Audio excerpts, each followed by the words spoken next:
kita masuk ke dalam pembahasan berikutnya, yaitu tentang regresi linear ya, yang merupakan menu utama bab ini ya. Nah, namun setelah belajar tentang korelasi, kita tahu ya bahwa dalam korelasi itu kita tidak peduli dengan variabel yang mana yang jadi variabel explanatory dan variabel mana yang jadi variabel response. Namun tidak untuk model regresi, khususnya tentang model regresi linear. Nah, di sini tuh kita harus menentukan ya. Jadi variabel mana yang jadi variabel explanatory ya, dan variabel mana yang jadi variabel response.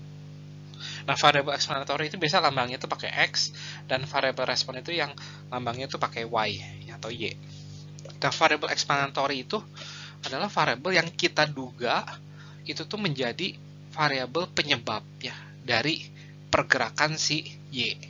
Dan sementara variabel respon itu adalah variabel yang kita duga menjadi sesuatu yang disebabkan oleh si X ya. Nah, untuk kasus tinggi badan dengan panjang kaki, itu kita tidak terlalu bisa ya. Siapa yang jadi variabel X-nya, siapa yang Y-nya itu nggak terlalu jelas gitu ya. Nah, tapi untuk beberapa kasus tertentu, biasanya cukup jelas ya, siapa yang jadi variabel X dan siapa yang jadi variabel Y. Ya. Nah, kemudian Y dan X itu mempunyai hubungan linear ya, seperti pada formula ini nih. Nah, jadi Y itu yang merupakan variabel respon itu tuh tergantung ya terhadap ya. Jadi Y itu adalah sesuatu ya, Y itu adalah sebuah variabel yang tergantung terhadap X gitu ya. Jadi ketika X-nya itu berubah, maka Y-nya itu berubah ya. Ketika X-nya itu naik dikit, maka Y-nya itu akan berubah juga. Berubah dikit juga gitu. Nah, jadi Y itu akan tergantung terhadap X secara linear ya. Ya, di sini bisa kelihatan secara linearnya karena yang saya kotakin ini tuh adalah sebuah fungsi linear ya. Sebuah fungsi garis Y itu sama dengan B0 ditambah beta 1X ditambah epsilon. Nah, B0 ini itu adalah interceptnya ya. B1 itu adalah gradiennya. Dan epsilon itu adalah errornya ya. Error, variabel errornya. Karena kan tidak mungkin secara sempurna Y itu bisa dihampiri oleh ini nih ya, persamaan ini, pasti ada errornya. Nah, si epsilon itu adalah variabel yang menjadi error dari perhitungan kita. Nah, berikut ini ada contoh sederhana ya. Jadi misalkan saya cuma punya 3 titik aja ya, 3 titik, yaitu adalah 0. Ini titik pertama 0,1 titiknya ada di sini. Kemudian 1,2 ada di sini, dan 2,2 ya di sini. Nah, di sini kita ingin mencari fungsi garis yang bisa mendekati ketiga titik ini ya. Fungsi garisnya itu apa gitu ya.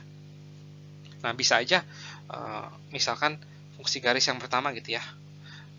Beta 0-nya itu 1, beta 1-nya itu 1 ya, berarti ini Y sama dengan 1 ditambah X. Nah, apakah garis ini bisa mendekati ketiga titik ini? Ya, kita coba gambarkan yuk. Nah, ketika X-nya 1, Y-nya juga 1 ya. Ketika X-nya 0, Y-nya 0 ya. Berarti garis ini saya ubah jadi warna kuning lah ya, biar jelas. Y sama dengan 1 plus X. Nah, ini. Nah, titiknya sama ya, kebetulan. Namun ketika X-nya 1, Y-nya 2 ya. Ketika X-nya 2, Y-nya 3 gitu. Nah, jadi ini. Sementara titik mula-mulanya kan di sini nih ya. Titik mula-mulanya tuh di sini nih ya. Nah, jadi titik 1 dilewati secara tepat, titik 2 dilewati secara tepat. Ini misalkan titik 1, titik 2, ini titik 3. Namun titik 3 tidak dilewati oleh si garis ini, garis kuning ini. Ya, berarti error itu 1 0, error 2 itu 0, tapi error 3 nggak 0 ya. Nah, ini jaraknya segini nih. Ya, sebesar 1 nih. Nah, kemudian saya coba titik yang kedua ya. Ya, B0-nya itu misalkan 2. B0-nya 1 juga lah ya. Nah, B0-nya 1, B1-nya itu misalkan setengah ya. Ini saya pakai warna biru ya. Nah, Y-nya apa sekarang? 1 ditambah setengah X ya. Nah, sekarang kita coba, saya gambar garis yang baru lah ya. 0, 1, 2, 1, 2 ya. Nah, ketika X-nya itu 0, Y-nya 1 di sini ya. Nah, ketika X-nya 2, ketika X-nya 1 dulu ya, ketika X 1,5 ya, 1,5 itu di mana? Di sini ya.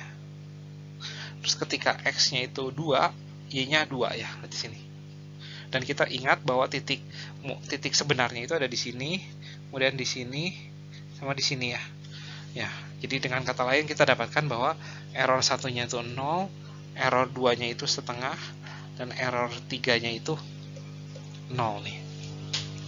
Nah, di sini kita bisa mencoba banyak sekali beta 0 nih. Ya, saya bisa aja pakai beta 0-nya sama dengan 3/2, beta 1-nya sekarang 0 nih. Nah, berarti saya pakai warna merah misalkan ya. Y-nya apa sekarang berarti? Y-nya 3/2 ditambah 0x ya.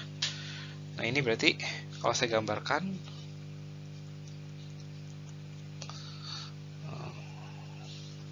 nah, ketika X-nya 0, Y-nya 3/2 ya. Ketika X-nya 1, ya 3/2 terus ya. Ya 3/2 terus ya sebentar ini. Nah, kita lihat bahwa epsilon 1-nya berapa? Setengah, epsilon 2-nya juga setengah, epsilon 3-nya juga setengah. Ya, jadi kita lihat selalu ada error ya untuk setiap model. Ini kan ini model 1, ini model 2, ini model 3 nih ya. Untuk setiap model pasti selalu ada error ya. Karena tidak mungkin data kita itu perfect garis lurus gitu ya. Pasti selalu ada error ya. Nah, jadi pertanyaannya itu adalah bagaimana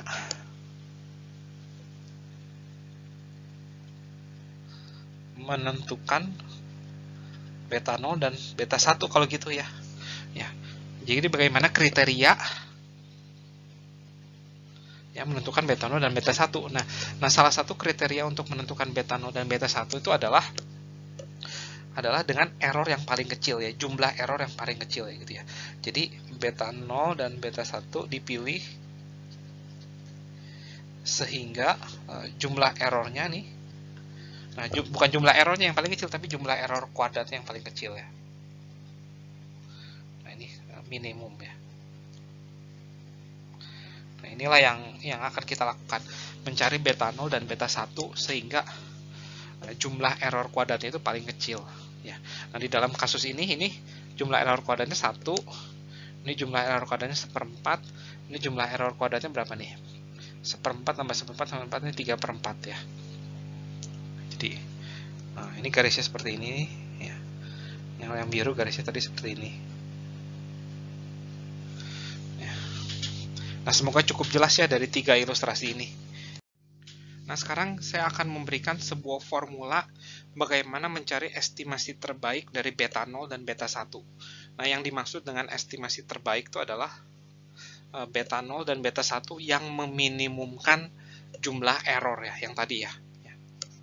Jadi, I-nya dari 1 sampai N kuadrat. Nah, yang meminimumkan jumlah error ini nih ya. Dan formulanya itu adalah ini nih. Ya, jadi beta 1 topi ya. Jadi pakai beta 1 topi ya. Karena kan beta 0 dan beta 1 sebenarnya itu kita nggak akan pernah tahu, tapi kita cuma bisa mencari tahu hampirannya, yaitu adalah beta 1 topi, yaitu adalah formulanya itu adalah R ya dikali ini. SY dibagi SX, sementara beta 0 topi itu tuh adalah Y bar dikurangin beta 1 topi dikalikan X bar. Nah, sini saya akan jelaskan ya apa itu arti masing-masing semuanya. X bar adalah rata-rata sampel X ya, data X.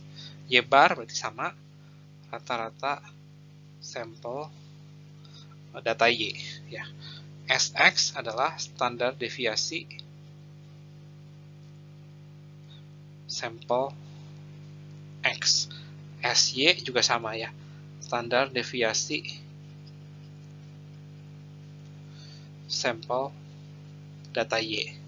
Nah, R itu adalah ini ya, sampel korelasi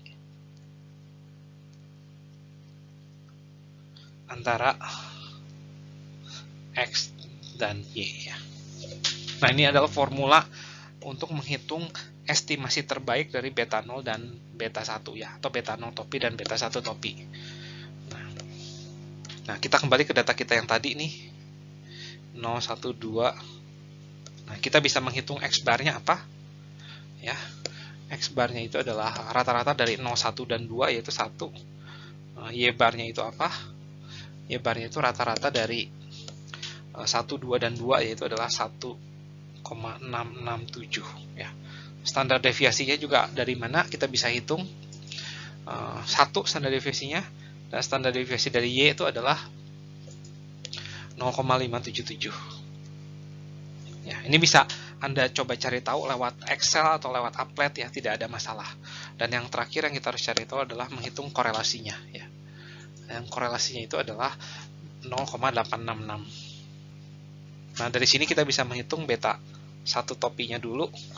Nah, beta 1 topinya itu adalah 0,5. Nah, Anda bisa hitung ini dapat dari ini dikalikan ini dibagi ini ya. Dapat 0,5. Nah, beta 0 topi Anda juga bisa hitung dapatnya itu adalah 1,17. Ya, didapat dengan cara Y bar ya, Y bar dikurangi beta 1 topi dikali X bar. X bar ya. Dapatnya 1,17. Nah, setelah itu kita mendapatkan model regresinya, yaitu adalah 1,17 ditambah 0,5x ya. Nah, kalau kita coba gambarkan, saya coba gambarkan ya. Di sini ya. 1,17 ya, ini 0, 1, 2, 1, 2 ya. 1,17 dikali 0,5 ditambah 0,0 berarti sekitar 1,17 ya. 1,17 itu sekitar sini nih ya. Saya pakai warna kuning lah ya. Nah, ini. Kemudian ketika X-nya 1, ketika X-nya 1,17 ditambah 0,5 sekitar berarti 1,57 ya. Berarti di sini ya belum nyampe 2 ya, tapi di bawah 2, sedikit di bawah 2 ya. Dan kemudian ketika X-nya 2 berarti jadi 1, berarti 2,17 berarti di sini nih. Nah, kalau kita tarik garis seperti ini ya. Nah, sementara data aslinya ada di mana? Data aslinya itu ada di bawah sini nih.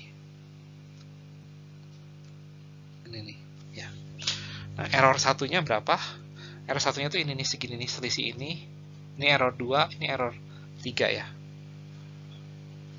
Nah, di sini saya tidak akan menghitung, tapi dijamin pasti error 1 kuadrat ditambah error 2 kuadrat ditambah error 3 kuadrat pasti kurang dari, pasti itu yang paling minimum di antara semua pilihan beta 0 dan beta 1 ya.